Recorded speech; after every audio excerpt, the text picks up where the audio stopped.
why does Donors Choose exist, and why doesn't government just do what Donors Choose does? The great question. And I always say, I say this to everybody in the nonprofit space, your job is to work yourself out of a job. When you work in nonprofit and you're trying to solve something that isn't working in society, your ultimate goal is to not have to do that job anymore. You want to figure out how to like solve the problem, right? So like ultimately if government would just like get teachers the stuff they need, great.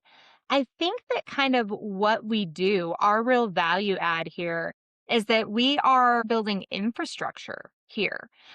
Uh-huh. So we're not running a program, we're building an infrastructure that doesn't exist. Right now, there are systems for teacher to get stuff through the government. They're getting teachers the things they need every single day, but resources are constrained, right? We all know that public school funding in this country isn't what it needs to be.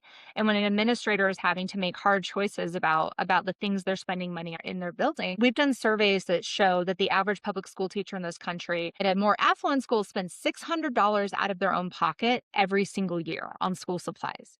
And in Mhm. schools that we call equity focused, we find that those teachers spend $1,200 on average because Mhm. there's such a Mhm. gap resourcing there. And so we obviously have a long way to go before we are giving teachers all the things that they need to do incredible things for their kids. And teachers want to go above and beyond.